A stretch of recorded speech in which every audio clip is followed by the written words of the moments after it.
here we are today with our third in the series of God's favor, grace, and confidence. And this is a happy time. We are going to revel in the fact that He loves us and has mercy on us. And that's basically what it says. It's Ephesians 2:4, and it's a very simple statement. God is rich in mercy, and He loves me very much. This should bring a smile to your face and a smile to your spirit, so that when you're walking around, you're sharing this with everyone you know. We're going to put it together with a very, very simple movement. It's called a mambo. So if you've had any Latin dance or Latin aerobic experience, it'll be familiar. But if not, it's a piece of cake. It's a step forward, a step together, a step forward, a step together. And so we say, God is rich in mercy, and He loves me very much. God is rich in mercy, and He loves me very much. Let's do it together. Let's take it 4 times together. Step forward, step back, say the words. Here we go.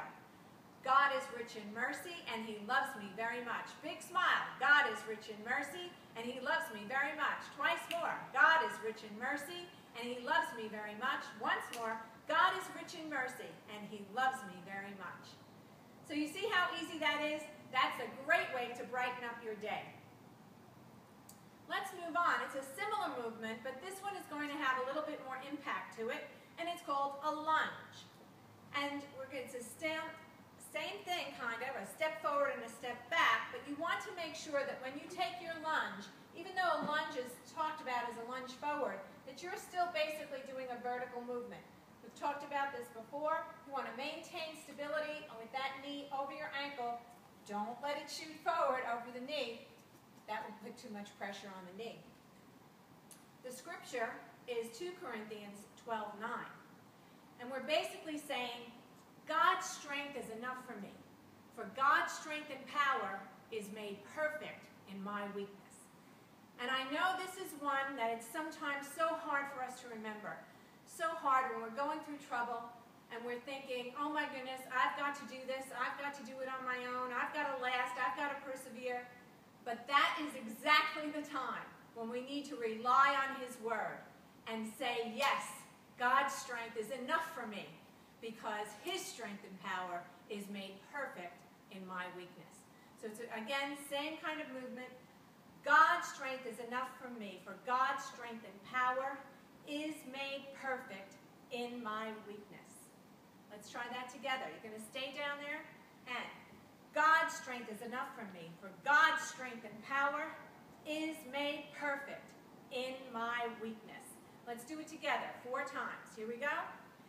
God's strength is enough for me, for God's strength and power is made perfect in my weakness. Again, God's strength is enough for me, for God's strength and power is made perfect in my weakness. Big smile this time, nice and loud. God's strength is enough for me, for God's strength and power is made perfect in my weakness.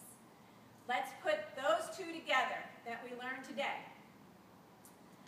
Okay, from the mambo, Ephesians 2:4, right into 2 Corinthians 12:9. Here we go. God is rich in mercy, and He loves me very much. Again, God is rich in mercy, and He loves me very much. Lunges, God's strength is enough for me, for God's strength and power is made perfect in my weakness. Try that in the morning, and believe me, it will set your day off. Okay, now let's take it back. If you've been watching, you know that that was part 3 in a series on grace, favor, and confidence. So we're going to take a slight break, and we're going to come back and put all 3 of these together.